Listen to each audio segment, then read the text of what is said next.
Hello guys, तो आज हम फिर कंस्ट्रेंट रिलेशन का सेशन करते हैं और आज हम करेंगे constraint relation in pulley and block system. ठीक है, तो हमारा सीखने का मेथड ये होगा कि हम जो है प्रॉब्लम के थ्रू समझेंगे कि कैसे कंस्ट्रेंट रिलेशन को सॉल्व किया जाता है। ठीक है, तो देखो सबसे पहला प्रॉब्लम जो तुम्हारे सामने है यहाँ पे, ये देखो थियरी का कोई ज़्यादा स्कोप नहीं है इस टॉपिक में, तो जितना आपको एप्लीकेशन क्लियर होगा उतना ही अच्छा आपके लिए। ओके, तो यहाँ पे देखिए दो ब्लॉक है यहाँ पे ए और बी, और एक पुली से कनेक्टेड है, और एक ब्लॉक जो है ए है उसका जो स्पीड है वो v1 है टुवर्ड्स राइट, और जो बी है उसका जो है कितना है वो v2 है टुवर्ड्स राइट। ठीक है, तो यहाँ पे देखो v1 और v2 में क्या रिलेशन है ये पूछा है तुमसे, v1 और v2 का रेशियो। तो तुम्हें एक बात बता देना चाहता हूँ कि देखो थ्रेड के अलॉन्ग, कंस्ट्रेंट अभी बोल रहा हूँ, थ्रेड के अलॉन्ग स्पीड सेम होता है कि नहीं। थ्रेड के अलॉन्ग जो है स्पीड सेम होगा, नहीं तो थ्रेड या तो स्लैक हो जाएगा या तो टूट जाएगा। समझ आ रहा है? तो जो भी आपको वेलोसिटीज़ दी हुई हैं उनका कंपोनेंट लेना है आपको थ्रेड के अलॉन्ग, और उनको इक्वेट कर देना है। क्या कर देना है? इक्वेट कर देना है। ठीक है, तो जैसे v2 का कंपोनेंट क्या आ जाएगा, अलोंग द थ्रेड तुम्हें कंपोनेंट लेना है, तो v2 का कंपोनेंट क्या आ जाएगा अलोंग द थ्रेड, देखो v2 cos थीटा आ जाएगा। v2 cos थीटा आ जाएगा कि नहीं आ जाएगा? देखो कंपोनेंट लेने में कोई प्रॉब्लम नहीं आनी चाहिए। ठीक है, एक एक्सिस थ्रेड के अलोंग ले लो और एक perpendicular to the thread axis ले लो, v2 का कंपोनेंट ले लो along the thread, v2 cos theta. उस तरीके से v1 का क्या आ जाएगा, दूसरा जो एंगल है थीटा 1 है वहाँ पे फिगर में, तो v1 cos थीटा 1 आ जाएगा। क्या आ जाएगा? v1 cos theta 1। ठीक है, कंपोनेंट ले लिया अलोंग द थ्रेड। अब अलोंग द थ्रेड क्या होना चाहिए? स्पीड बराबर होनी चाहिए, है कि नहीं। जितना थ्रेड मान लो लेफ़्ट वाले पोर्शन से रिलीज़ हो रहा है उतना ही थ्रेड जो है राइट वाले पोर्शन में जाएगा, है कि नहीं।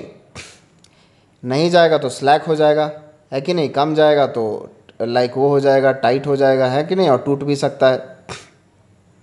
तो क्या कर देंगे यहाँ पे कंस्ट्रेंट रिलेशन से, v1 cos theta 1 is equal to v2 cos theta 2, v1 cos theta 1 is equal to v2 cos theta 2। तो यहाँ से क्या रेशियो आ जाएगा, v1 अपॉन v2 का cos theta 2 upon cos theta 1।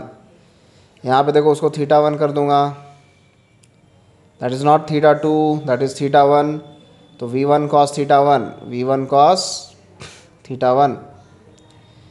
ठीक है, तो यहाँ से v1 अपॉन v2 क्या आ गया, v1 अपॉन v2 क्या आ गया, cos theta 2 upon cos theta 1, cos theta 2 upon cos theta 1। तो इस तरीके से जो है रिलेशन हमारा निकल गया v1 अपॉन v2 का। तो यही है स्ट्रिंग में कंस्ट्रेंट, यही है स्ट्रिंग में कंस्ट्रेंट। ठीक है, अगर स्ट्रिंग को टाइट रहना है, टूटना नहीं है या स्लैक नहीं होना है, तो स्ट्रिंग के अलॉन्ग जो है सारी स्पीड क्या होगी, स्ट्रिंग के अलॉन्ग बराबर होगी, इक्वल होगी। ठीक है, आ गया समझ में? तो इस कंस्ट्रेंट को याद रखिए। तो इस सवाल की मदद से हमने ये कंस्ट्रेंट समझ लिया। अब देखो जो भी इम्पोर्टेंट पॉइंट है मैं अंडरलाइन कर दे रहा हूँ। The velocities along the thread again underlining the like set of word along the thread will be same, otherwise the thread will become taut, या will become slack, or will like snap, है कि नहीं।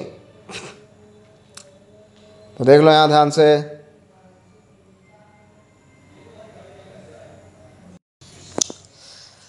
तो यहाँ पे हमने पहला constraint सीख लिया है with the help of this example.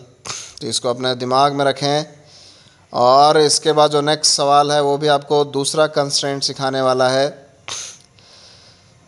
ठीक है, तो अगर ये कंडीशन मेंटेन नहीं होती है तो धागा या तो टूट जाएगा या स्लैक हो जाएगा, which should not happen, which should not happen. ठीक है, तो यहाँ पे देखिए आपके सामने जो है एक और सवाल आने वाला है। द वेलोसिटी ऑफ एंड ए, यहाँ पे देखो एक रॉड जो है वर्टिकल वॉल पे रेस्ट कर रहा है और हॉरिजॉन्टल फ्लोर पे भी उसका कांटेक्ट है, और ए पॉइंट जो है उसका स्लिप कर रहा है, सिमिलरली बी पॉइंट जो है राइटवर्ड स्लिप कर रहा है. The velocity of and A of rigid rod placed between two smooth vertical walls moves with velocity u along vertical direction. Find out the velocity of end B of that rod. Rod always remains in contact with the vertical walls. तो rod always remains in contact. तो देखो rigid body है तो rigid body का हर एक point जो है ना सेम स्पीड से चलता है कि नहीं. हर एक पॉइंट सेम स्पीड से चलता है. तो बिल्कुल उसी का फ़ायदा उठाते हुए हम क्या करेंगे, यहाँ पे देखिए आप क्या करना है, हमें सारी वेलोसिटीज़ का कंपोनेंट अलोंग द रॉड ले लेंगे और अलोंग द रॉड क्या होगा, सारे पॉइंट्स का स्पीड क्या होगा, सेम होगा. तो उसको इक्वेट कर देंगे और आंसर निकाल के ले आएंगे. ठीक है. तो ये भी बिल्कुल थ्रेड जैसा ही कंस्ट्रेंट है, आपको याद रखना है कि नहीं. जैसे थ्रेड टाइट होकर एक रिजिड बॉडी की तरह एक्ट कर रहा था, उस तरीके से यहाँ पे तो एक ऑलरेडी एक रॉड है, तो रॉड का हर एक पॉइंट जो है सेम स्पीड से चलेगा, नहीं तो फिर वो जेली की तरह हो जाएगा, है कि नहीं. तो देखो वी बी अगर मान लेते हो तुम एंड बी का velocity in positive x direction, तो वी बी का जो कंपोनेंट आएगा अलोंग द रॉड वो कितना होगा, वी बी कॉस थीटा. कितना होगा, वी बी कॉस थीटा. उसी तरीके से यू का जो कंपोनेंट आएगा अलोंग द रॉड, जो यू ए पॉइंट की स्पीड है वो कितनी आ जाएगी, यू साइन थीटा. कितनी आ जाएगी, यू साइन थीटा. दोनों स्पीड को बराबर होना चाहिए क्योंकि ये रिजिड बॉडी है. ठीक है. नहीं तो रॉड स्ट्रेच हो जाएगा या कंप्रेस हो जाएगा, ऐसा होना नहीं है. तो दोनों को बराबर होना चाहिए. तो यहाँ से क्या आ जाएगा बताओ, V B is equal to U tan theta. V B is equal to U tan theta. तो यहाँ से ये कंस्ट्रेंट भी सीख लिया है. तो ये सिमिलर कंस्ट्रेंट था तुम्हारा थ्रेड जैसा. थ्रेड के अलॉन्ग स्पीड सेम होगा, उसी तरीके से रॉड के अलॉन्ग स्पीड सेम होगा. ठीक है. तो D is the right option. तो यहाँ पे देख लो, जो भी बोल रहा हूँ लिख ले रहा हूँ. तो आप शॉर्ट नोट्स बना सकते हैं. तो मेरे सेशन के साथ आप बनाते जाइए, साथ साथ पढ़ लेते हैं. ज़्यादा पढ़ने की ज़रूरत नहीं, मेरे साथ पढ़ लो, तुम्हारा काम हो जाएगा. ठीक है. काफ़ी प्रॉब्लम्स आज भी लाया हूँ मैं अपने सेशन में. पिछला सेशन भी काफ़ी फ्रूटफुल लगा होगा तुम्हें. इसी तरीके से रोटेशन मोशन का भी करेंगे, न्यूटन्स लॉ करेंगे, सर्कुलर मोशन करेंगे, काइनेमेटिक्स का अब डालने वाला हूँ मैं, पैरेलल चलाऊँगा न्यूटन्स लॉ के. ठीक है. और 12th में तो चल ही रहा है तुम्हारा करंट इलेक्ट्रिसिटी, और 3D का इस्तेमाल भी किया जाएगा. तो मेरे चैनल को फॉलो करते रहो और spread this message to all your fellows friends. ठीक है. तो साथ में मिलकर पढ़ते हैं और कंपटीशन को क्रैक करते हैं. इधर देखिए, तो नेक्स्ट सवाल आपके सामने क्या है, यहाँ पे देखो. In the figure shown the block B moves down with velocity 10 metre per second. The velocity of A in the position shown. यहाँ पे देखिए आपके सामने फिगर क्लियरली मेंशन्ड है. ब्लॉक बी जो है वो 10 मीटर पर सेकेंड से moves down. It is moving downward. और यहाँ पे जो है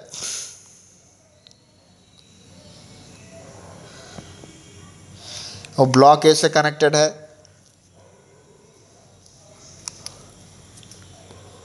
तो यहाँ पे पहले फिगर बना लो. अच्छा रहेगा कि हम लोग साथ मिलके बनाते हैं. तो आप भी एक नोटबुक ले ही आइए और साथ में मिलके बनाओ. देखो फिज़िक्स प्रैक्टिस की चीज़ है.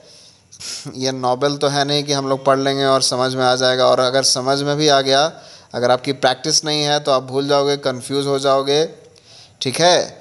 तो लाइक एक दो सिचुएशन में आपको उस कॉन्सेप्ट को लगा के देखना होगा और सही आंसर तक पहुंचना होगा. तभी आपको पता चलेगा और ख़ुद पे कॉन्फिडेंस आएगा कि yes I am thinking in the right direction. समझ आ रहा है. तो ऑलवेज कीप अ क्यू. ठीक है.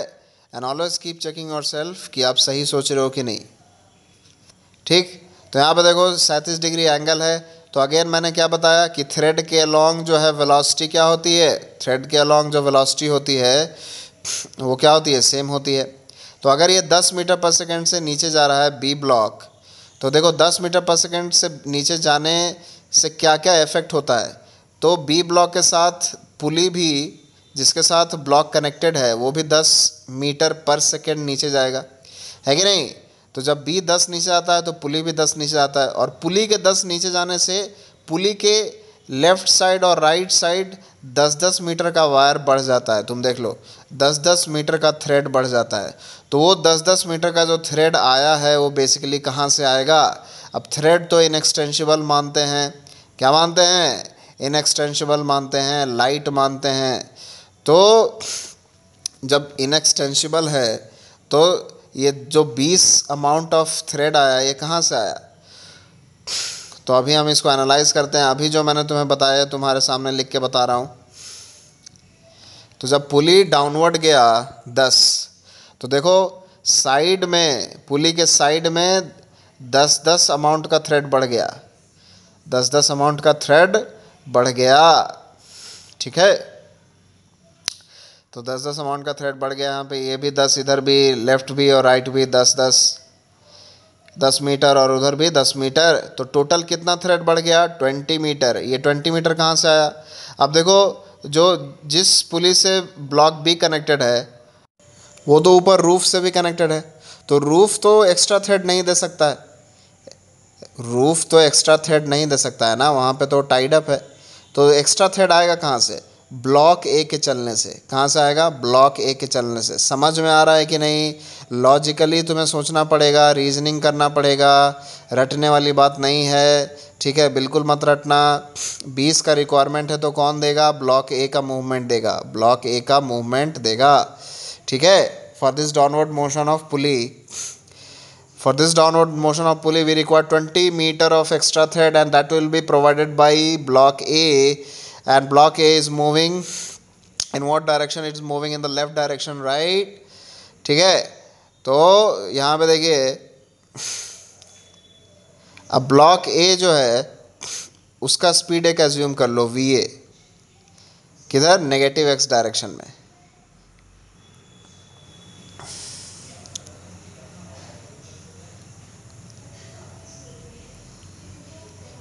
तो यहाँ पे सारी चीज़ें लिख के बता रहा हूँ। तो that 20 metre has to come from block A. तो जो भी लिख रहा हूँ उसको पढ़ते भी जाओ, और जो मैं नरेट कर रहा हूँ उसको सुनते भी जाओ और समझते जाओ, दिमाग खोल के रखो, ठीक है।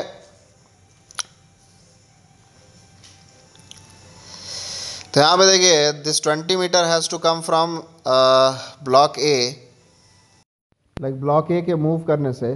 तो मान लो कि ब्लॉक ए का जो है वेलोसिटी है इन द लेफ्टवर्ड डायरेक्शन वो VA है, ठीक है। वो कितना है? VA है। तो VA का जो लाइक थ्रेड के अलॉन्ग कंपोनेंट होगा, VA का जो थ्रेड के अलॉन्ग कंपोनेंट होगा वो कितना होना चाहिए? थ्रेड कितना मिलना चाहिए उसको? थ्रेड उसको कितना मिलना चाहिए? 20 मिलना चाहिए, है ना। तो VA का जो थ्रेड के लॉन्ग कंपोनेंट होगा वो पर सेकंड 20 उसकी वैल्यू होनी चाहिए, तभी तो वो 20 फ्री होगा और जो है उसको मिलेगा, ब्लॉक बी को मिलेगा, है ना। पुली के मूव करने का स्कोप बनेगा, है कि नहीं।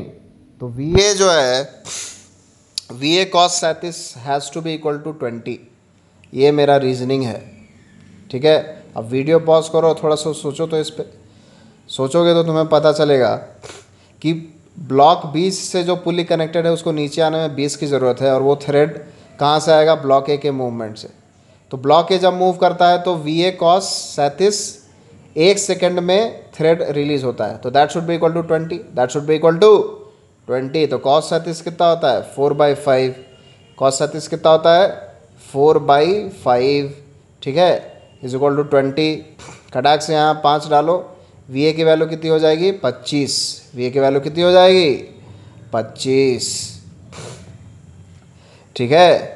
तो यहाँ पे जो है, यहाँ पे आपका आंसर आ गया है, और हमने कंस्ट्रेंट जो सीखा था उसको लगाना भी सीख लिया।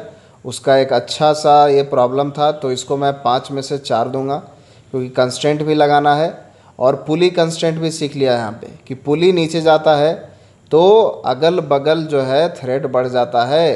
तो x गया तो 2x थ्रेड बढ़ गया, ठीक है। तो 2x थ्रेड की रिक्वायरमेंट होती है। अगर पुली ऊपर गया तो अगल बगल x थ्रेड छूट जाएगा, तो 2x मिल जाता है सिस्टम को। समझ आ रहा है ना? ठीक है। तो ऐसे सवाल भी करेंगे। तो ये रहा आपके सामने पुली कंस्ट्रेंट्स, और थ्रेड कंस्ट्रेंट्स, ठीक है। तो यहाँ पे कौन सा ऑप्शन आ जाएगा? ऑप्शन बी, ऑप्शन बी, ठीक है। तो इस सवाल को भी हल कर लिया और कंस्ट्रेंट रिलेशन भी सीख लिया। कोई भी तुम्हें थोड़ा सा भी डाउट हो तो कमेंट करके पूछ सकते हो। यहाँ पे एक आसान सा सवाल एक और ले लेते हैं ताकि हमारा कॉन्फिडेंस बूस्ट हो। कॉन्फिडेंस बूस्ट हो तो ये जो है आसान सा सवाल है, इसको मैं 5 में से लाइक 1.5 दूंगा, ठीक है। तो ऐसे सवाल आपको एग्ज़ाम में किल कर देना है बिल्कुल ही जल्दी, है कि नहीं, मार्क्स को स्कोर कर लेना है। तो यहाँ पे देखो क्या बोल रहा है, 1 केजी जो है लटक रहा है और 1 केजी ऊपर टेबल पे रखा हुआ है। फ्रिक्शन कहीं नहीं है, फ्रिक्शन बाद में पढ़ेंगे तो उसके लाइक सवाल लेंगे फिर। तो यहाँ पे देख लो, फिगर बना लेते हैं पहले।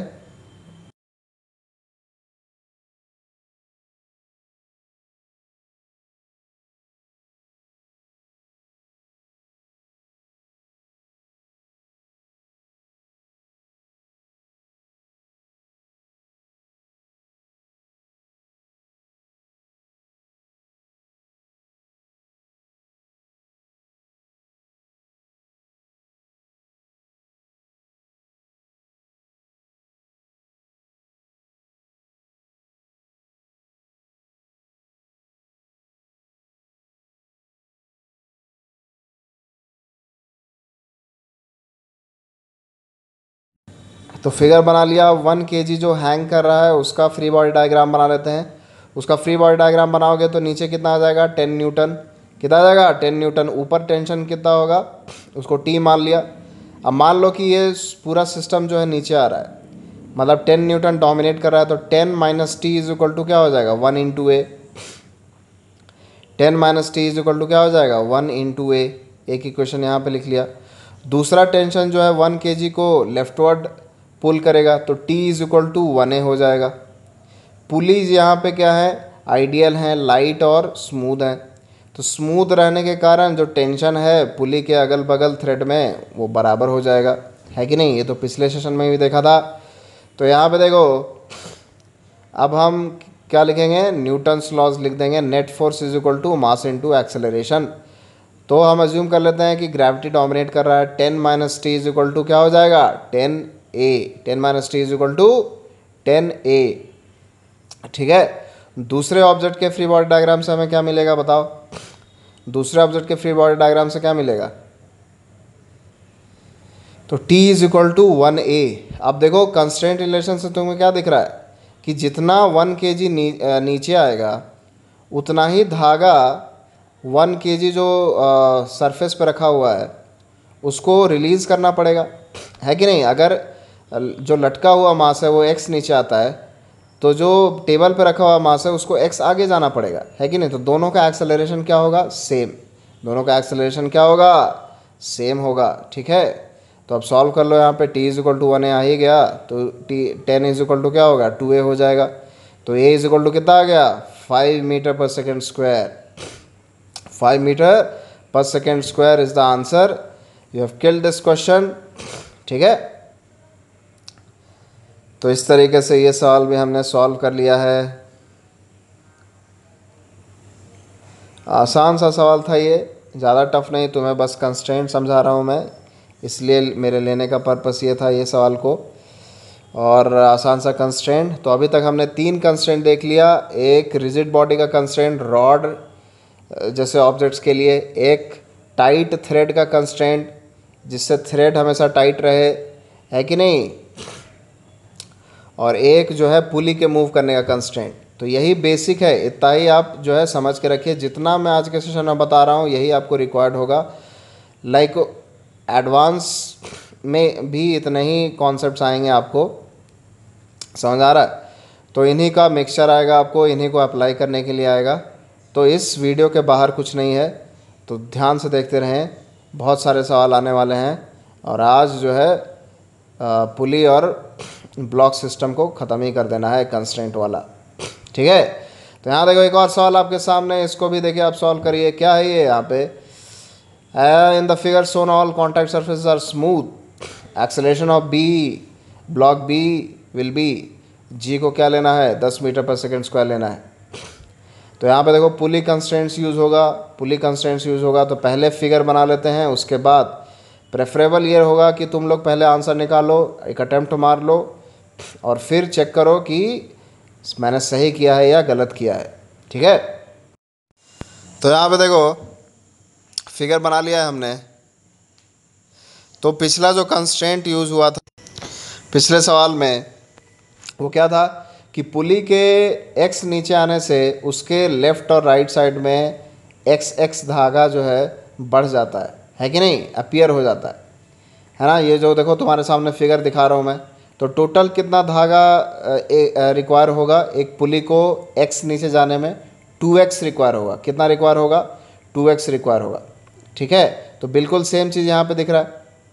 अब देखो अगर ब्लॉक बी एक्स नीचे जाता है, ब्लॉक बी अगर एक्स नीचे जाता है तो पुली कितना नीचे जाएगा? कितना नीचे जाएगा? वो भी एक्स नीचे जाएगा क्योंकि वो डायरेक्टली ब्लॉक बी से कनेक्टेड है। तो पुली के एक्स नीचे जाने से अगल बगल जो है कितना थ्रेड बढ़ जाएगा? कितना बढ़ जाएगा? एक्स और एक्स 2x थ्रेड बढ़ जाएगा। ठीक है, और जो एक देखो इंडिविजुअल थ्रेड भी जुड़ा हुआ है ब्लॉक बी के साथ, तो ब्लॉक बी अगर एक्स नीचे जा रहा है तो उस थ्रेड में भी कितना इलॉन्गेशन हो रहा है? एक्स इलॉन्गेशन हो रहा है।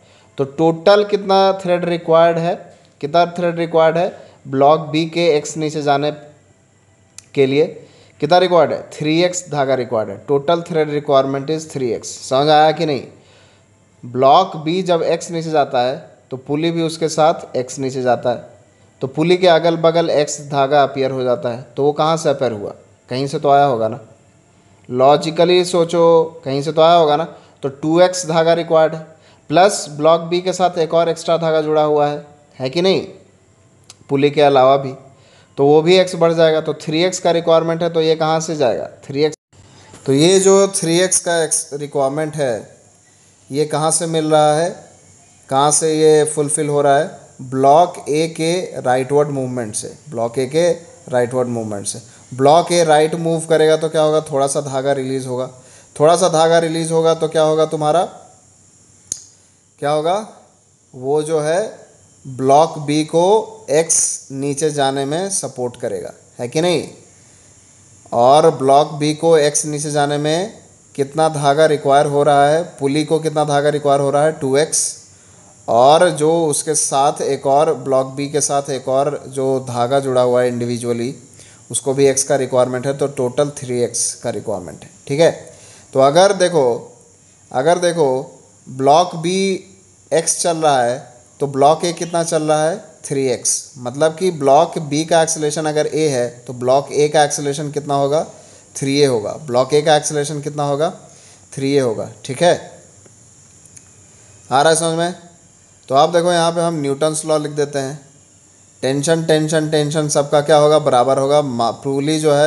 पुली जो है मासलेस है और आइडियल है, मासलेस है और आइडियल है। तो इन सब चीज़ों का जो है हमने डिस्कशन पिछले सेशन में कर लिया था। तो यहाँ पे देखो अगर पुली के अगल बगल टी टेंशन है तो पुली के नीचे जिससे ब्लॉक बी कनेक्टेड है उस पर 2T हो जाएगा। क्यों हो जाएगा? क्योंकि पुली पे हमने क्या अज्यूम किया है कि पुली क्या है? मासलेस है। तो देखो यहाँ पे प्रूव कर दिया मैंने। ठीक है ना। पुली के नीचे अगर टी डैश ले लेते हो तो T dash minus 2T is equal to M P A is equal to 0, T dash is equal to 2T आ जाएगा। ठीक है, तो एम देखो, एम का फ्री बॉडी डायग्राम बनाते हो तो क्या आएगा? 2T एक ऊपर आएगा और mg नीचे आएगा, और T जो इंडिविजुअल थ्रेड लगा हुआ है उसका भी T ऊपर आएगा। तो mg को डोमिनेट मान लेते हैं, डोमिनेशन मान लेते हैं mg का। तो mg minus 3T is equal to क्या आ जाएगा? ma। mg minus 3T is equal to ma। ठीक है, अब देखो जो ए ब्लॉक का फ्री बॉडी डायग्राम बनाओगे तो उसमें T आगे लगेगा और बस वही फोर्स है। तो T इज इक्वल टू, अब ma नहीं होगा 3ma होगा। तुम्हें अभी मैंने प्रूफ करके बताया कि ब्लॉक बी के एक्स मोशन के कारण ब्लॉक ए का 3x मोशन होता है।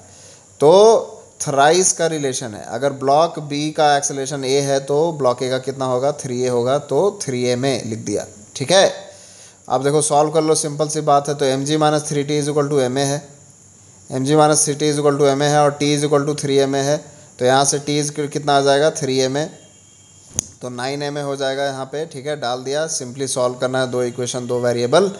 यहाँ पे कितना? 9ma, उधर जाके 10ma हो जाएगा, mm कट जाएगा। a का वैल्यू कितना आ जाएगा? g।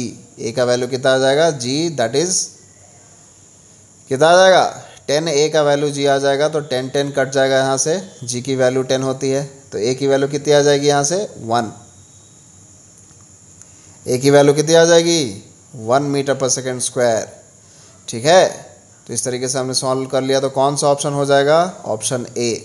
तो समझने की बात क्या थी, कंस्ट्रेंट कैसे लगाएं, तो ये ऑलरेडी हमने पिछला सवाल में सीख लिया था कि पुली के मूवमेंट में थ्रेड का रिक्वायरमेंट कैसे होता है। अगर पुली एक्स नीचे जाता है तो अगल बगल जो है 2x धागा का रिक्वायरमेंट होता है। ठीक है, या अगर पुली एक्स ऊपर गया तो 2x धागा रिलीज़ हो जाता है। तो बिल्कुल सेम कॉन्सेप्ट यहाँ पे लगाया, बस थोड़ा सा डिफ़िकल्ट कर दिया था, तो इस सवाल को मैं 5 में से 3 दूंगा। ठीक है, कॉन्टेक्स्ट अलग था और बट लेकिन कॉन्सेप्ट जो है सेम ही लगाना था। तो क्या आंसर आ गया इसका 1 metre per second square, 1 metre per second square. कोई भी डाउट हो कमेंट करके पूछ सकते हो, बाकी ऐसा कोई डाउट होना नहीं चाहिए। ठीक है, सारे अजम्पशन का ध्यान रखना कि पुली क्या लिया है, मासलेस लिया है, स्मूथ लिया है, तो वह इसीलिए जो है सारे टेंशन्स जो हैं अगल बगल वायर में टीटी ले लेते हैं। ठीक है, फिर पुली पे अगर टीटी अगल बगल टेंशन है तो पुली जिससे कनेक्टेड है उसका टूटी हो जाता है, because the pulley is itself massless, है कि नहीं। Then we see the constraints and then we solve the like question with the help of free body diagram. तो this is the process in this chapter. अगर ये process आपको आ गया तो everything will fall in place. ठीक है, तो अब देखो यहाँ पे आपके सामने दूसरा सवाल है, तो इसमें भी कंस्ट्रेंट का जो है कॉन्सेप्ट यूज़ होगा। तो पुली के ऊपर नीचे जाने का जो कंस्ट्रेंट होता है वो पढ़ लिया हमने, थ्रेड का कंस्ट्रेंट पढ़ लिया और रिजिड बॉडी का कंस्ट्रेंट पढ़ लिया। तो यहाँ पे हम क्या देखते हैं कि एक वेरिएशन दिया हुआ है इस सवाल में, पुली मासलेस नहीं है। कौन सा पुली मासलेस नहीं है, जिससे मास m लटक रहा है, वो पुली मासलेस नहीं है। तो इस केस में हम कैसे सॉल्व करेंगे, तो इस केस में तुम अगर पुली के अगल बगल टी है तो नीचे 2t नहीं लिख सकते हो। तो देखो यहाँ पे क्या आ गया, 2mg से अगर खींच रहे हो तो बीच वाले थ्रेड में टेंशन 2mg आ गया। ठीक है, क्योंकि जो दूसरा वाला क्योंकि सारे पुलिस जो है यहाँ पे स्मूथ हैं, सारे पुलिस क्या हैं, स्मूथ हैं, तो वो तो एजम्पशन है। तो 2mg आ गया। ठीक है, लेफ्ट मोस्ट वायर में भी 2mg आ गया, but 2mg plus 2mg will not be equal to 4mg, जिस वायर से स्मॉल m लटका हुआ है। ठीक है, तो यहाँ पे देखो हम उसे क्या मान लेते हैं, t' मान लेते हैं। ठीक है, क्योंकि पुली अब यहाँ पे मासलेस नहीं रहा, जो लोअर पुली है, तो t' मान लो। अब क्या करोगे, न्यूटन्स लॉ तो एप्लीकेबल है हर सिचुएशन में, तो mg माइनस t'। तो अभी हम मान लिया कि जो t' है वो डोमिनेट कर रहा है, तो t' minus mg is equal to ma। क्या मान लेंगे, t' minus mg is equal to ma। मतलब हमने क्या मान लिया कि स्मॉल जो ब्लॉक है वो ऊपर जा रहा है, एक्सेलरेट कर रहा है, तो t' minus mg is equal to ma आ गया। ठीक है कि नहीं। अब देखो हम पुली का भी फ्री बॉडी डायग्राम बना देंगे, पुली का भी फ्री बॉडी डायग्राम। तो पुली का मास कितना है, पुली का मास m दिया हुआ है। अब देखो 2mg लग रहा था उस पर, तो नेट कितना हो जाएगा 4mg ऊपर के डायरेक्शन में, और पुली का खुद मास mg है तो वो नीचे के डायरेक्शन में आएगा। अब देखो जिससे मास m हैंग कर रहा है जिस वायर से, उसमें t' है, तो t' पुली को नीचे खींचेगा, तो mg के साथ उसके वेट के साथ एक t' एक्स्ट्रा आ गया। ठीक है, तो अब ये भी ऊपर जा रहा है, तो 4mg minus of mg minus of t' is equal to ma आ जाएगा कि नहीं आ जाएगा।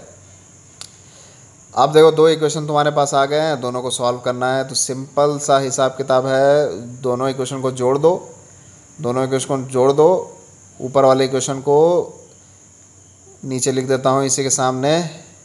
दोनों इक्वेशन को क्या कर देना है, तुम्हें ऐड कर देना है, t' कैंसिल हो जाएगा, 2mg is equal to 2ma, 2mg is equal to 2ma, 2mg is equal to 2ma, mm cut जाएगा यहाँ से, 2 कट जाएगा, a is equal to g आ जाएगा। तो at the acceleration of the block will be g। आया कि नहीं समझे, समझ में आ गया। तो यहाँ पे ज़्यादा एज सच कंस्ट्रेंट का कोई रोल तो था नहीं, कंस्ट्रेंट का कोई रोल नहीं था, सिर्फ यहाँ पे क्या था, तुम्हारा मास दिया हुआ था, पुली का मास दिया हुआ था। तो इस वेरिएशन को कैसे सॉल्व करते हैं हमने ये देख लिया, ठीक है। तो देखो जब पुली का मास दिया होता है तो क्या चेंज हो जाता है, 4 mg नहीं मान पाए, क्या मान पाए, उसको टी डैश मान लिया हमने, ठीक है। अगर पुली का मास नहीं रहता, मासलेस होता, तो 4 mg मान लेते, ठीक है। और बाकी जो अगल बगल थ्रेड्स हैं पुली के, उसमें सेम टेंशन रहे, क्योंकि पुली दोनों पुलिस क्या थे, स्मूथ थे, दोनों पुलिस क्या थे, स्मूथ थे, ठीक है। तो बस एक अजम्पशन यहाँ से हटाया गया मासलेस पुली का। ऑलराइट, तो इस सवाल को भी हमने सॉल्व कर लिया है। अब आपके सामने एक नया सवाल है, यहाँ पे देखिए,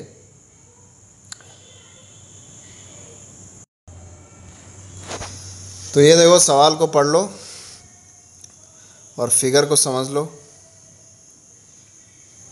तो यहाँ पे जो है, the system starts from rest and attains a velocity 5 metre per second. जो ए ब्लॉक है वो 5 मीटर पर सेकेंड की वेलोसिटी अटेन कर लेता है after it has moved 5 metre towards right, after it has moved 5 metre towards right, ठीक है। Assuming the arrangement to be frictionless everywhere and pulley and strings to be light, the value of the constant force F applied on A।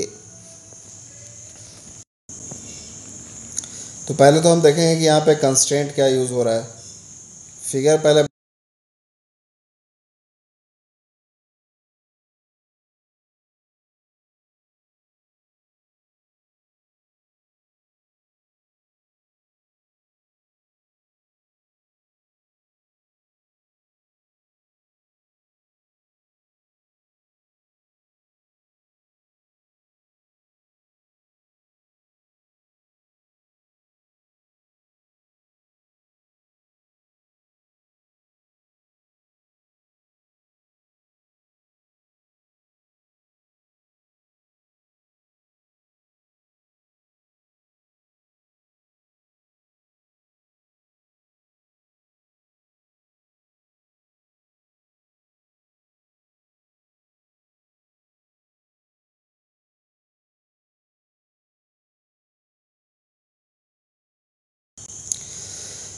तो मान लो कि अगर पुली x distance आगे बढ़ता है, पुली x distance जो है आगे बढ़ता है,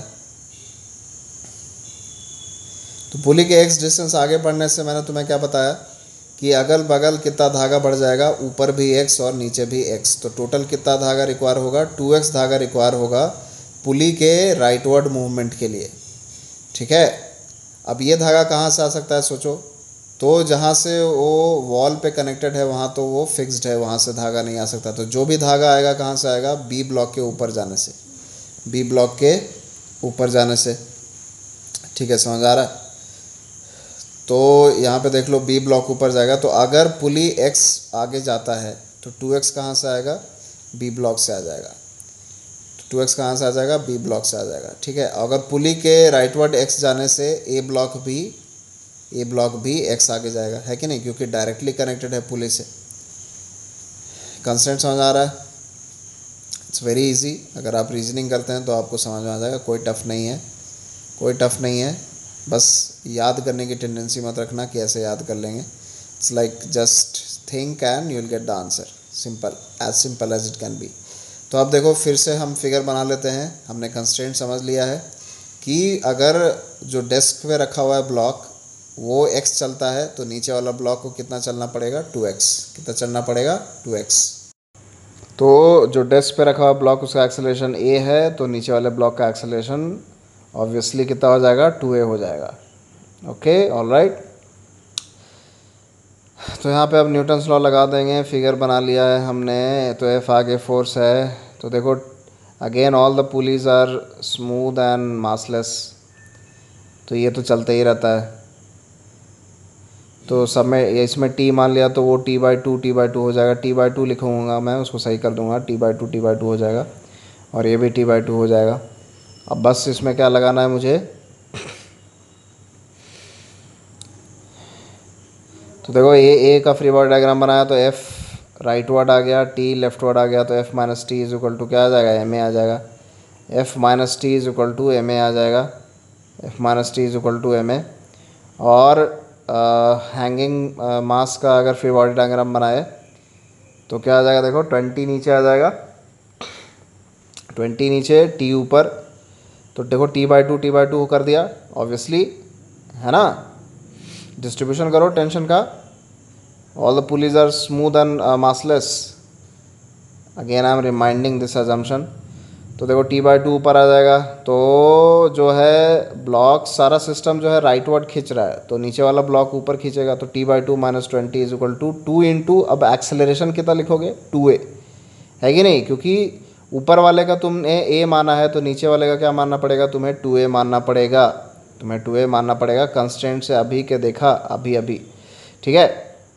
तो अगर ऊपर वाला x चल रहा है तो नीचे वाला कितना ऊपर आ रहा था 2x, तो ऊपर वाले का एक्सेलरेशन, ऊपर वाले ब्लॉक का एक्सेलरेशन a है, तो नीचे वाले का कितना एक्सेलरेशन हो जाएगा 2a, तो 2a डाल दिया, दो इक्वेशन, दो वेरिएबल आ गए, दोनों को जोड़ दिया, एक a ब्लॉक के फ्री बॉडी डायग्राम से आया और दूसरा b ब्लॉक के फ्री बॉडी डायग्राम से आया, दोनों को जोड़ देंगे, टी कट जाएगा, तो क्या आ जाएगा, देखो F-40 इज इक्वल टू कितना आ गया, दोनों को जोड़ दिया तो टी कट जाएगा तुम्हारा, तो F-40 is equal to 14a, कितना आ गया 14a, F-40 is equal to 14a, तो F-40 इज इक्वल टू क्या आ जाएगा, a की वैल्यू कितनी हो जाएगी, F-40/14, F-40/14, F-40/14,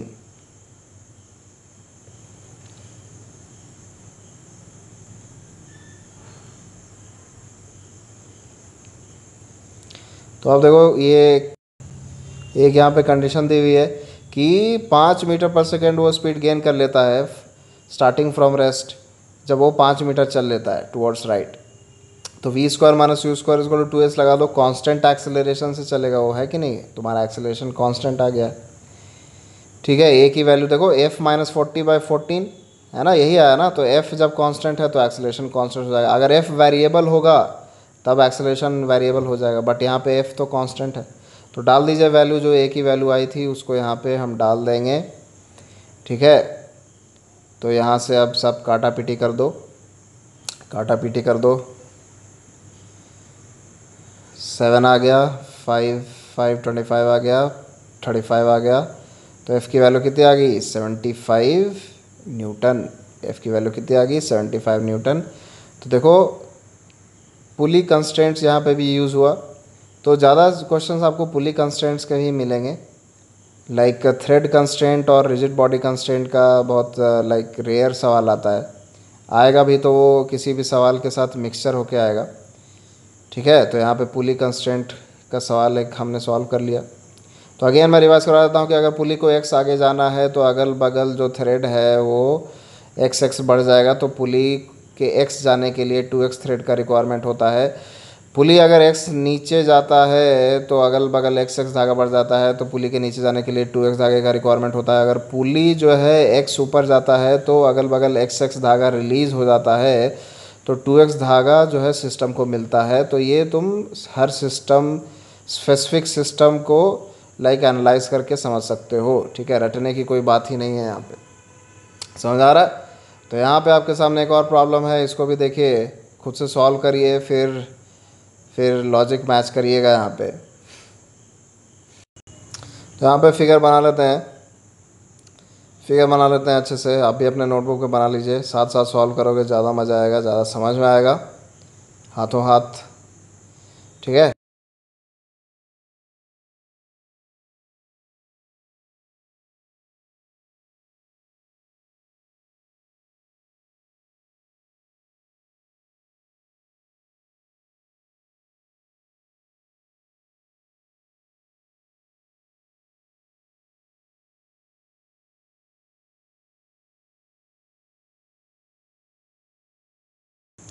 तो हमारे पास फिगर आ गया है, और यहाँ पे देखो अब अगेन पुली जो है स्मूथ है, मासलेस है, तो वही कहानी बार बार तुम्हें भी लगेगा कि लाइक सेम चीज़ चल रही है। तो ऑब्वियसली पूरी फिजिक्स ऐसी ही है, एक बार आप चीज़ों को सीख जाते हो। जैसे एक एग्जांपल लेता हूँ, सुपर पोजिशन। तो सुपर पोजिशन अगर आपने सीख लिया लाइक सुपरपोजिशन ऑफ SHM, तो बार बार आते रहेगा तुम्हारा।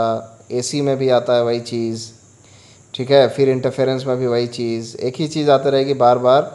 तो it's very easy, don't take tension, सारा आराम से क्रैक हो जाएगा, ठीक है। तो यहाँ पे देखो सारे थ्रेड्स में कितना टेंशन आ जाएगा, T T T T T, है कि नहीं, आ जाएगा। तो टोटल कितने हैं, 40 हैं। तो आप 18 kg का जो है फ्री बॉडी डायग्राम बना दो, तो यहाँ 40 नीचे आ जाएगा, है कि नहीं। तो कितने से कनेक्टेड है, इसे जो पुली है उसके ऊपर कितना है, T 3T है कि नहीं। तो 3T और नीचे कितना आ जाएगा, वो 3T ट्रांसलेट हो जाएगा, जिससे 18 kg जो वायर से 18 kg कनेक्टेड है। तो उसका फ्री बॉडी डायग्राम बनाओ तो कितना आ जाएगा, क्या वैल्यू आएगी। अब तुम देखो कि जो F की वैल्यू है वो दी हुई है, तो सारे T's का वैल्यू जो होगा वो F ही होगा, है ना। तो 3F इज इक्वल टू 180 आ गया, तो F इज इक्वल टू कितना हो जाएगा, 60 न्यूटन। तो अब सीलिंग पे फोर्स पूछ दिया तो सिंपली वो कितना हो जाएगा, 40 के बराबर हो जाएगा, और हर TF है तो 40 कितना हो जाएगा, 240 न्यूटन। तो डी ऑप्शन आ गया आपका। सिंपल सा सवाल था ये, तो इसको मैं 4 में से लाइक 5 में से 2 दूंगा, सिंपल सा सवाल। तो ये दोनों सवाल जो आगे आने वाले हैं, ये दोनों सिंपल सा सवाल हैं। तो इसको आप करिए अपने, लाइक आसान से आपको समझ में आ जाएगा।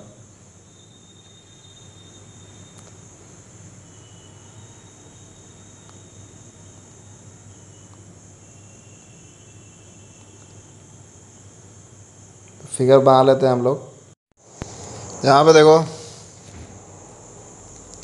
F की वैल्यू कितनी हो जाएगी, ग्राउंड पे रखा हुआ है।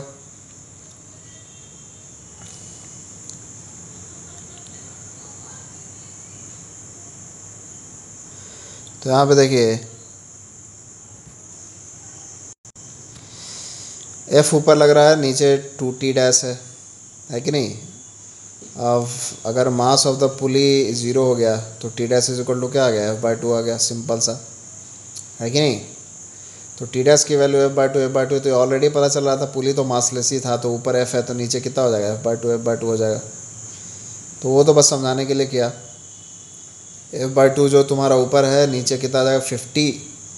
F की वैल्यू ऑलरेडी दी हुई है तो कितना हो जाएगा, 55, है ना। F/2 55 हो जाएगा, F 110 है, 55 माइनस 50 कितना हो जाएगा, 5 1 मीटर पर सेकेंड स्क्वायर। तो 5 वाले का एक्सेलरेशन कितना आ गया, 1 मीटर पर सेकेंड स्क्वायर।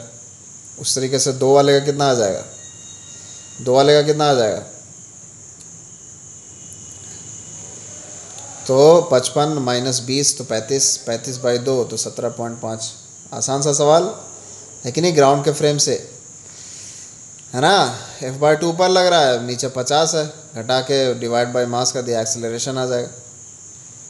तो कौन सा ऑप्शन आ गया, ए ऑप्शन आ गया तुम्हारा, ऑप्शन ए आ गया, ठीक है, ऑप्शन ए आ गया।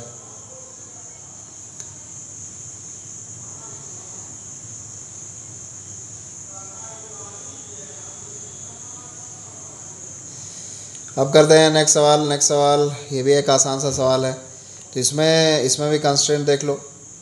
अब देखो कंस्ट्रेंट क्वेश्चन के हिसाब से होता है कि नहीं, बेसिक प्रिंसिपल सेम होता है, बस तुम्हें किसी एक ऑब्जेक्ट को ऊपर नीचे हिला के देखना होता है।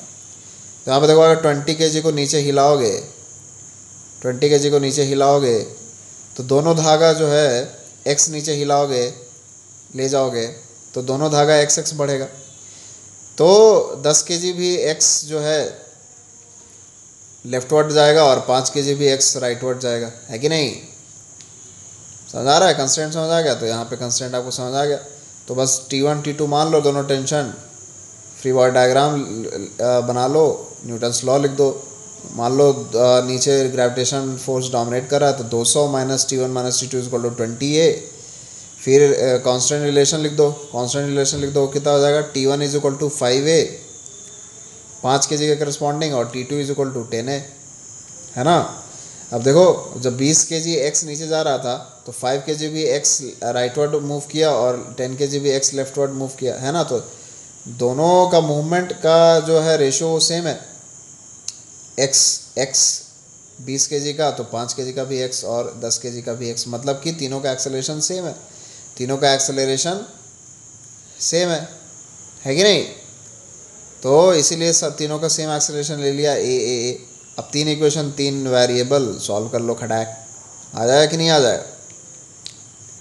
ठीक है, तो यहाँ मैं वही समझा रहा हूँ कि अगर जो 20 kg ब्लॉक है x नीचे जाता है तो दोनों ब्लॉक्स x मूव करेंगे, है ना। तो एक्सेलरेशन तीनों का क्या हो जाएगा? सेम हो जाएगा, क्योंकि लाइक डिस्टेंस ट्रेवल्ड सेम है इन 1 सेकेंड। ओके ऑल राइट, तो यहाँ पे देखो क्या कर लेते हैं हम लोग, T1 और T2 की वैल्यू पुट कर देते हैं खटैक से। तो कितना हो जाएगा? 15A is equal to 20A, तो उधर जाके 200 इज इक्वल टू कितना हो जाएगा? 35 से। जल्दी जल्दी सॉल्व किया करो क्वेश्चन, बहुत सारे कैलकुलेशन मन में ही कर लिया करो, प्रैक्टिस करो प्रैक्टिस करो, ठीक है। जो टॉपर बच्चे होते हैं उनके रफ़ अगर तुम देखोगे रफ़ वर्क, तो उसमें 1-2 इक्वेशन लिखे रहेंगे, तो लाइक तुम्हें लगेगा कि इसने क्या किया है। एक्चुअली उसने बहुत सारे मेंटल कैलकुलेशन लाइक करके उसने काफ़ी समय बचाया और जो है काफ़ी मार्क्स स्कोर किया। तो जितना ज़्यादा मेंटल कैलकुलेशन करोगे, सही करोगे, एफिशिएंसी सही रहेगी, इफ़ेक्टिवनेस रहेगा, तो तुम्हारा जो है रैंक अच्छा आने का चांस उतना ही बढ़ जाएगा। समझ आ रहा है कि नहीं? एक्सपीरियंस से बता रहा हूँ, इसलिए मेंटल कैलकुलेशन करा करिए। लाइक अगर आप 4 स्टेप लिख रहे हो तो ऑप्टिमाइज़ करो, ठीक है ना। 4 को 3 करो, 3 से 2 करो, 2 से 1 करो, ठीक है। अगर ये तुम करने में सक्सेसफुल हो जाते हो तो you will be very successful and but it is tough, again it is tough, it needs lots of practice, ठीक है। तो यहाँ पर देखिए 2 सवाल कर लिए, आसान से सवाल। आपके सामने ये एक और सवाल आता है कंस्ट्रेंट का। तो इस सेशन के बाद तुम्हें पुली और ब्लॉक सिस्टम के कंस्ट्रेंट में कोई डिफ़िकल्टी तो नहीं होनी चाहिए, मुझे ऐसा लगता है, क्योंकि कॉन्सेप्ट भी देख लिया और काफ़ी सवाल भी कर लेंगे, उसी से रिलेटेड काफ़ी कर रहे हैं। तो यहाँ पे देखो एक तुम्हारे सामने ये थोड़ा लॉजिकल सवाल है। ये बोल रहा है कि एक्सेलरेशन ऑफ मास m कितना होगा, ये फिगर तुम्हारे सामने दिया हुआ है। तो देखो यहाँ पे जो है मास m पे mg नीचे लग रहा होगा, तो mg को अपोज करने के लिए तो कोई फोर्स ही नहीं है, क्योंकि सारे मास पुली जो है क्या है, मासलेस हैं। पुली क्या है यहाँ पे, मासलेस है। तो mg को अपोज करने की कोई टेंशन आएगा नहीं। जैसे ही तुम इसको छोड़ोगे, हाथ से पकड़ के रखोगे, जैसे ही तुम छोड़ोगे ये मास जो है धड़ाक से नीचे आएगा, है कि नहीं। और उसका एक्सेलरेशन कितना होगा, एक्सेलरेशन ड्यू टू ग्रेविटी, क्योंकि ऊपर टेंशन है ही नहीं, है ना, खींच लेगा पूरा। तो इसका क्या आंसर होगा, जी आंसर हो जाएगा। समझ आ रहा है कि नहीं? तो ऐसे कंस्ट्रेंट भी आपको ध्यान से देखने पड़ेंगे, इस बस कंफ्यूज करने के लिए तुम्हें दिया हुआ था। इसका आंसर आ जाएगा एक्सेलरेशन ड्यू टू ग्रेविटी, ठीक है। अब जो आपके सामने सवाल है ये एक अच्छा सवाल है, तो इसको ध्यान से करो, और इसको मैं दूंगा 5 में से 5। कितना दूंगा, 5 में से 5, क्योंकि ये कॉन्सेप्चुअल है और थोड़ा सा कैलकुलेशन भी इन्वॉल्व है। It's a good question. तो अगर ये एग्ज़ाम में आ जाता है तो it has the potential to like confuse you and you can get stuck in this question. तो इसको मार्क एंड रिव्यू कर सकते हो आप, और अगर आपसे सॉल्व हो जा रहा है 1 गो में तो इट्स वेरी गुड।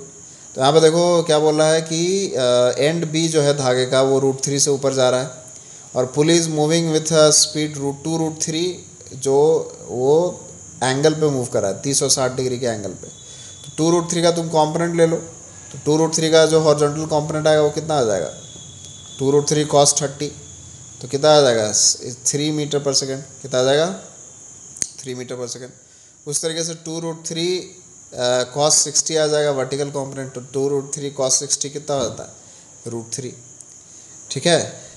तो अब देखो एंड बी ऊपर √3 से जा रहा है और पुली भी नीचे कितने से जा रहा है, √3 से। तो मतलब कि ये जो 2 √3 वैल्यू है एंड बी के लिए और पुली के लिए कहाँ से आ रही होगी, ब्लॉक ए के मूवमेंट से आ रहा होगा, है कि नहीं। अरे समझ आया। तो ब्लॉक ए को 2 √3 मूव करना पड़ेगा for this √3 upward movement of the thread and √3 downward movement of the pulley, है कि नहीं।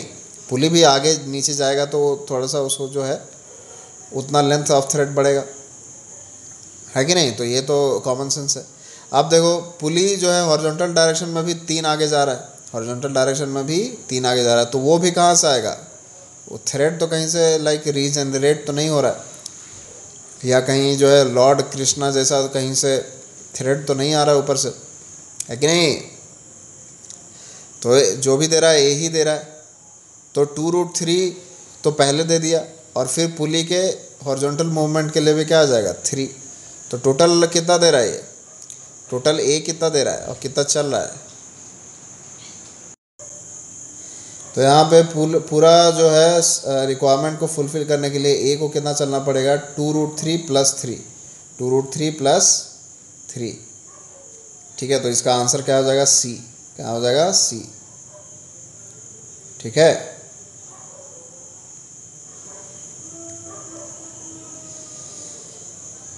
ठीक है, तो सारा कुछ लिख दिया मैंने। अच्छा सवाल था। पुली जो है √3 नीचे आ रहा है, तो √3 थ्रेड लेगा वो नीचे जाने के लिए, क्योंकि थ्रेड जो है उस पर वो है ना लपेटा हुआ है कि नहीं। तो √3 नीचे लेगा, प्लस √3 ऊपर छूटना भी चाहिए, क्योंकि √3 ऊपर थ्रेड भी ले रहा है, तो नीचे पुली भी ले रहा है उसके अराउंड, और ऊपर भी ले रहा है √3 थ्रेड ऊपर भी जा रहा है √3। तो टोटल कितना हो गया 2√3, और हॉरिजॉन्टल भी 3 आगे जा रहा है पुली, तो 3 ये भी जैसे ही पुली आगे जाएगा तो उसके साथ थ्रेड भी बढ़ेगा। तो मतलब ये सारा किधर से आना चाहिए, ए से आना चाहिए। तो 3 + 2√3, 3 + 2√3, तो सारा कुछ लिख दिया। देखो, pulley needs 3 metre thread to go ahead, आगे जाने के लिए, to go horizontally, to go forward. तो 3 यहाँ से, और 2√3 downward movement of the pulley, है कि नहीं। Like √3 downward movement of the pulley और √3 upward movement of the thread. तो 2√3, तो 2√3 + 3, this the answer. Logically kill कर दिया इस सवाल को, तुम्हें फंसा सकता है ये सवाल। ठीक है, तो ऐसे भी पुली और थ्रेड के लाइक पुली और ब्लॉक सिस्टम का कंस्ट्रेंट आ सकता है। Okay, alright, alright, alright. आगे भी और भी ऐसे सवाल हैं, तो इसको भी करेंगे। आपके सामने एक और सवाल है, ये देखो, ये देखो, सबसे टॉप मोस्ट पॉइंट पे जो सवाल है, पढ़ो इसको।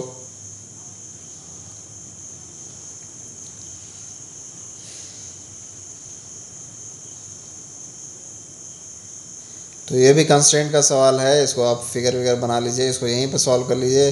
अगेन ये पुली का कंस्ट्रेंट है, पुली ऊपर नीचे जाता है तो 2x का रिक्वायरमेंट होता है कि नहीं। तो देखो कैसे देखना है तुम्हें, एक एक पुली को हिला के देखना है। तो अगर पुली जो है, पुली को ऊपर हिला के देखो, तो अगर पुली x गया तो बी ब्लॉक भी x ऊपर जाएगा, तो अगल बगल कितना धागा फ्री हो जाएगा 2x, है कि नहीं। ये 2x फ्री हो जाएगा तो ये किसको मिलेगा, तो ये ऊपर एक और पुली से कनेक्टेड है, तो अगर ये x गया है, ठीक है, तो ये पुली भी कितना जाएगा, देखो यहाँ पे नीचे वाला पुली x ऊपर गया तो 2x धागा फ्री हुआ, तो 2x ऊपर वाले पुली को मिल गया। अब वो 2x गया तो कितना फ्री हो गया धागा 4x, है कि नहीं। अगल बगल कितना धागा फ्री हो गया 4x धागा फ्री हो गया। तो ये 4x ऊपर फ्री हो गया, तो ये धागा ऊपर कौन एडजस्ट करेगा, ब्लॉक ए के साथ कनेक्टेड पुली है, वो एडजस्ट करेगा। तो वो अगर 2x आगे जाता है तो ऊपर नीचे 2x का रिक्वायरमेंट होगा, मतलब 4x का रिक्वायरमेंट होगा, मतलब एडजस्ट हो गया, है कि नहीं। तो मतलब कि अगर ए ब्लॉक जो है 2x आगे जाता है तो बी ब्लॉक कितना जाता है x, तो इसी हिसाब से आंसर आ गया। तो ए का एक्सेलरेशन अगर दिया हुआ तुम्हारा कितना हो जाएगा 2 मीटर/सेकंड², तो बी का हाफ हो जाएगा, तो बी का कितना हो जाएगा एक्सेलरेशन 1 मीटर/सेकंड² हो जाएगा, और वेलोसिटी कितनी हो जाएगी 0.5। तो कौन सा ऑप्शन है, ए ऑप्शन। ठीक है, तो इस तरीके से ये भी सॉल्व हो गया आराम से। ठीक है, अब ये सवाल कर लो, ये भी इम्पॉर्टेंट है। तो सारे कंस्ट्रेंट से रिलेटेड सवाल कर लेते हैं।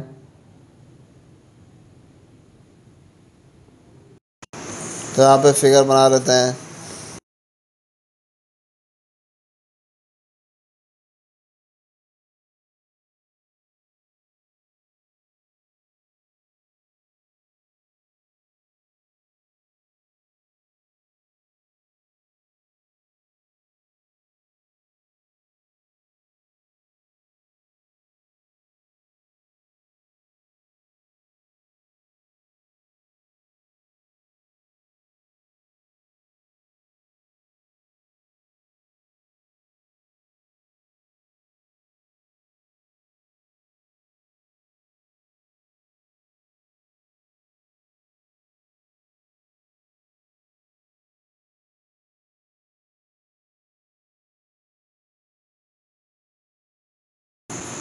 तो यहाँ पे फिगर आ गया हमारे सामने। तो ये जो है पुली अगर x नीचे जाएगा तो देखो वही सेम कॉन्सेप्ट, x धागा बढ़ जाएगा।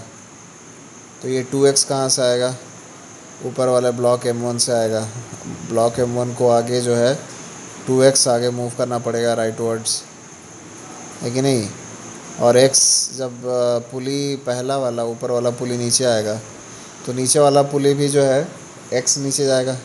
तो अगल बगल 2x धागा फ्री हो जाएगा, x और x लेफ़्ट और राइट साइड में। वो 2x किसको मिल जाएगा, M2 को मिल जाएगा। किसको मिल जाएगा, M2 को मिल जाएगा। तो तुम्हें क्या दिख रहा है कि M1 और M2 का एक्सेलरेशन जो है वो सेम ही है कि नहीं। तो देखो कंस्ट्रेंट का नया लाइक डिफरेंट कॉन्टेक्स्ट में देखो सेम कंस्ट्रेंट्स कैसे आपको लगाना पड़ रहा है और एक्सेलरेशन का जो है रिलेशन लाइक डिड्यूस करना पड़ रहा है, ठीक है। तो देखो M1 और M2 का सेम एक्सेलरेशन आ गया, तो यहाँ से पता चल गया आपको। अब चीज़ें आसान हो गई।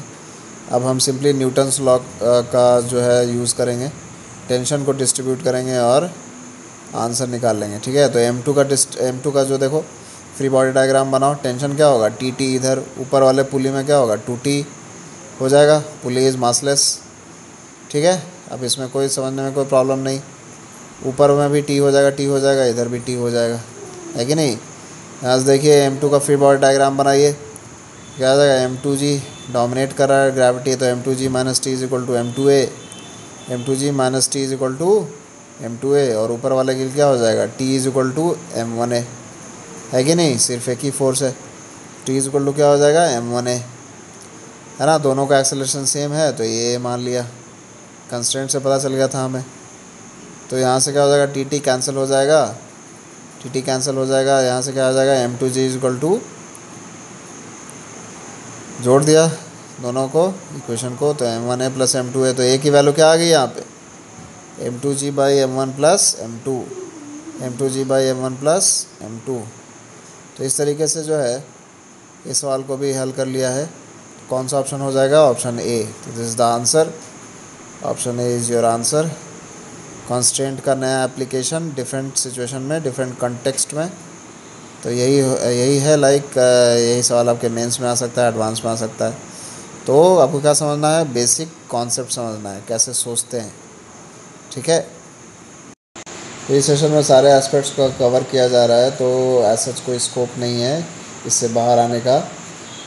With the help of different questions I am doing this. तो यहाँ पे देखिए अब हम सेशन के एंड में ही आ रहे हैं। तो एक और सवाल है आपके सामने जो टॉप मोस्ट पॉइंट पे सवाल है, इसको देखिए, पढ़िए। और ये मल्टीपल चॉइस है, तो देखिए इसमें क्या आंसर आता है। तो in the figure the blocks are of equal mass, the pulley is fixed and massless in the position shown. A is given a speed u and Vb the speed of Vb, ठीक है। तो बोला B will never lose contact with the ground, theta हमेशा 90 degree से छोटा होगा, ऐसा बोल दिया है। दोनों ब्लॉक्स का मास जो है वो सेम है। तो यहाँ देखो A का जो फ्री बॉडी डायग्राम बना हुआ है, क्या है, mg नीचे आएगा, T ऊपर आएगा, तो T इज इक्वल टू क्या हो जाएगा, mg हो जाएगा, रेस्ट पे रहना है, ठीक है। और ये सिंस कांस्टेंट स्पीड से चल रहा है तो नेट फोर्स क्या होना चाहिए, ज़ीरो होना चाहिए। तो इसीलिए टी इज इक्वल टू क्या होगा, mg हो जाएगा, T is equal to mg हो जाएगा, कांस्टेंट स्पीड से चल रहा है। तो tension is equal to mg, यही mg दूसरे बार में भी आ जाएगा mg, ठीक है। तो mg का देखो एक वर्टिकल कॉम्पोनेंट आ जाएगा mg साइन थीटा। तो mg sine theta vertical component आ जाएगा। तो यहाँ पे देखो अगर वर्टिकल डायरेक्शन में तुम फ्री बॉडी डायग्राम बनाते हो तो mg sine theta plus normal from the ground is equal to क्या हो जाएगा, mg, है कि नहीं। तो mg साइन थीटा जो है, थीटा जो हमेशा 90 से छोटा है, तो mg हमेशा क्या होगा, mg साइन थीटा हमेशा mg से छोटी वैल्यू होगी, है कि नहीं। सोचो थोड़ा मैथमेटिकली, तो नॉर्मल कभी ज़ीरो हो ही नहीं सकता है। नॉर्मल तब ज़ीरो होगा ना जब mg साइन थीटा mg के बराबर हो जाए, और mg साइन थीटा तो हमेशा mg से छोटा हो रहा है, मतलब there will be a normal. तो B will never lose contact with the ground, this is the right answer, this is the right answer, ठीक है। अब देखो downward acceleration of A is equal to in magnitude to horizontal acceleration of B। तो ये तो गलत बात है, एक्सेलरेशन हो ही नहीं रहा है, कांस्टेंट स्पीड से चल रहा है। तो नेट फोर्स क्या होना चाहिए, ज़ीरो। नेट एक्सेलरेशन क्या होना चाहिए, ज़ीरो। अब देखो सेशन के स्टार्टिंग में हमने क्या सीखा था कि थ्रेड के अलॉन्ग जो है वेलोसिटी सेम होनी चाहिए। तो वी वी का कॉम्पोनेंट थ्रेड के long V V cos theta होगा, तो वी वी क्या हो जाएगा, यू सेक थीटा। तो आ गया आंसर, है कि नहीं। तो इस तरीके से ये सवाल भी सॉल्व हो गया। ये आपके सामने एक बढ़िया सवाल आ गया है, तो इसको भी सॉल्व कर लीजिए। This also like constant based, and जो भी कॉन्सेप्ट आज के सेशन में सीखा है उसी पे बेस्ड ये सवाल है। तो अप्लाई करिए और ख़ुद से आंसर निकालो, फिर लाइक समझ लेना कि क्या लाइक सही हुआ तो वेरी गुड, गलत हुआ तो समझ लेना, ठीक है। तो यहाँ पे देखिए आपके सामने क्या होगा। अगेन हम क्या करते हैं, एक मूव करके देखते हैं, हिला के देखते हैं। तो ए जो ब्लॉक है उसको एक्स डिस्टेंस आगे हिला के देखा, तो एक्स अगर आगे जाएगा ए ब्लॉक, तो उसके साथ पुली भी एक्स आगे चला जाएगा, तो पुली के अगल बगल ऊपर नीचे एक्स एक्स थ्रेड बढ़ जाएगा। तो 2x का रिक्वायरमेंट है, 2x का रिक्वायरमेंट है, तो ये 2x कहाँ से आ रहा है, कहाँ से आएगा, बी के मूवमेंट से आएगा। तो बी जो है लेफ्टवर्ड मूव करेगा, है कि नहीं। अब देखो बी से कितने थ्रेड जुड़े हुए हैं, एक इंडिविजुअल थ्रेड जुड़ा हुआ है और एक पुली के थ्रू जुड़ा हुआ है। तो बी अगर लेफ़्ट मूव करता है तो पुली भी लेफ़्ट मूव करेगा उतना ही, वाई मूव करता है तो पुली भी वाई मूव करेगा। तो पुली के वाई मूव करने से 2y थ्रेड फ्री हो जाएगा, और जो इंडिविजुअल थ्रेड कनेक्टेड है उससे वाई फ्री होगा, तो टोटल 3y फ्री हो रहा है। That 3y should be equal to 2x, क्योंकि 2x की रिक्वायरमेंट है। तो यहाँ से y की वैल्यू क्या आ गई, 2x/3 आ गई। तो अगर डिस्टेंस ट्रैवल का रिलेशन आ गया तो एक्सेलरेशन का रिलेशन आ जाएगा। तो अगर x मूव करता है ए ब्लॉक, तो b कितना मूव करता है, 2x/3। तो मतलब a अगर a एक्सेलरेशन है ए ब्लॉक का, तो b का एक्सेलरेशन कितना हो जाएगा, 2a/3। समझ आ गया। तो इस तरीके से कंस्ट्रेंट रिलेशन निकाल लिया है, और कंस्ट्रेंट रिलेशन की मदद से हमें समझ में आ गया है कि जो है 2/3 टाइम्स है b का एक्सेलरेशन a के एक्सेलरेशन के, ठीक है, 2/3 टाइम्स, ठीक है। अब हम क्या करेंगे, सिंपली न्यूटन्स लॉ लगाएंगे। कंस्टेंट रिलेशन मिल गया है हमें, तो न्यूटन्स लॉ लगाएंगे। तो पहले हम ए ब्लॉक का लगाएंगे, Newton's law free body diagram. तो एफ आगे 2t पीछे। अब 2t कैसे आया तुम्हें समझ आ रहा होगा, बार बार समझाने की ज़रूरत नहीं है। तो f-2t is equal to 2a, m की वैल्यू 1 दी हुई है, स्मॉल m की वैल्यू, क्वेश्चन ध्यान से पढ़िए। तो f-2t is equal to 2a, b का एक्सेलरेशन कितना हो जाएगा देखो।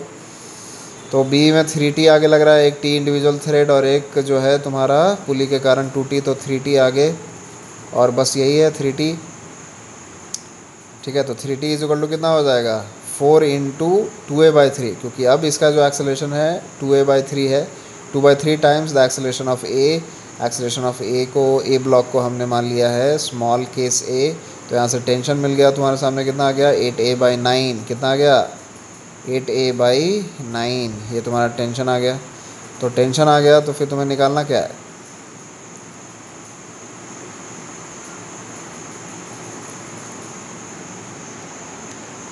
तो यहाँ पे t is equal to 8a/9 आ गया। तो f-2t is equal to 2a, जो a ब्लॉक के फ्री बॉडी डायग्राम से जो इक्वेशन मिला था वो कितना आ गया। तो यहाँ से देखो